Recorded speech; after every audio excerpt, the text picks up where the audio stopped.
Hello അസ്സാം വലൈക്കും, welcome back to YouTube channel. ഇന്നൊരു സിമ്പിളായിട്ട് ഉണ്ടാക്കാൻ പറ്റുന്ന ഇളനീർ പുഡിങ്ങിൻ്റെ റെസിപ്പി ആയിട്ടാണ് വന്നിട്ടുള്ളത്. ജലാറ്റിനോ ചൈന ഗ്രാസോ ഒന്നുമില്ലാതെ ആണ് ഇത് ഉണ്ടാക്കുന്നത്. അപ്പോൾ ഒരു ജാറിലേക്ക് ഞാൻ ഒരു ഇളനീരിൻ്റെ, ഇത് പൾപ്പ് എന്നൊന്നും പറയാൻ പറ്റില്ല, എന്നാൽ തീരെ എന്താ പറയുക, ഒരു നൈസായിട്ടുള്ള പൾപ്പല്ല കേട്ടോ, ഒന്ന് ഏകദേശം ആയതാണ്. അതിന് കുഴപ്പമൊന്നുമില്ല. ഇനിയിപ്പോൾ അതിലേക്ക് നമുക്ക് വേണ്ടത് മിൽക്ക് മെയ്ഡാണ്. അപ്പം മധുരത്തിന് ആവശ്യമായിട്ടുള്ള മിൽക്ക് മെയ്ഡ് കൂടി ഒഴിച്ചു കൊടുത്തിട്ടുണ്ട്. അപ്പം നല്ലതായിട്ട് പേസ്റ്റ് പോലെ അരച്ചെടുക്കുക. നന്നായിട്ട് അരക്കണം കേട്ടോ.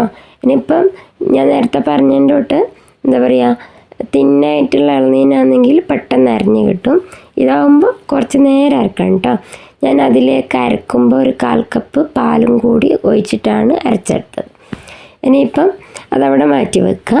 ഒരു പാത്രത്തിലേക്ക് 1/2 ലിറ്റർ പാലൊഴിച്ച് കൊടുത്തിട്ടുണ്ട്. ഇതിലേക്ക് 4 ടേബിൾ സ്പൂണ് കോൺഫ്ലോർ കുറച്ച് പാലൊഴിച്ച് കലക്കിയിട്ട് അതും കൂടി ഇതിലേക്ക് ഒഴിച്ച് കൊടുക്കുക.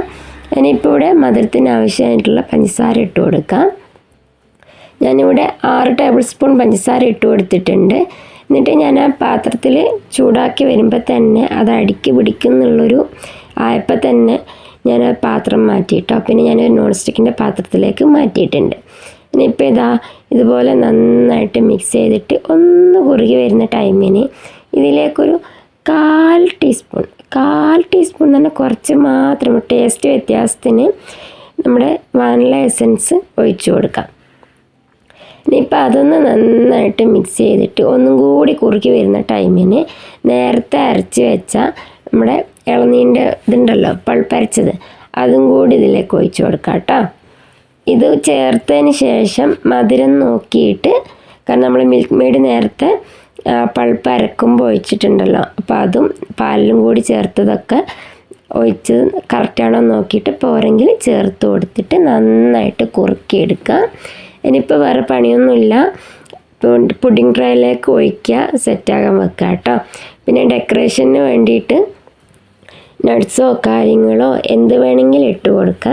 ഞാനിവിടെ സ്ട്രോബെറീൻ്റെ ക്രഷാണ് ഇത് സെറ്റായതിന് ശേഷം ആക്കി കൊടുത്തിട്ടുള്ളത് കേട്ടോ. അപ്പോൾ നന്നായി തണുപ്പിച്ച് സെറ്റായതിന് ശേഷം കഴിക്കാൻ പറ്റുന്നൊരു കിടിലൻ നമ്മുടെ ഇളനീർ പുഡിങ്ങാണ്. അപ്പോൾ ട്രൈ ചെയ്ത് നോക്കുക. എൻ്റെ ചാനൽ ആദ്യമായിട്ട് കാണുന്നവരാണെങ്കിൽ ഷെയർ ചെയ്യുക, ലൈക്ക് ചെയ്യുക, കമൻറ്റ് ചെയ്യുക, സബ്സ്ക്രൈബ് ചെയ്യുക. അടുത്ത വീഡിയോ കാണുന്നവരേക്കും ബൈ.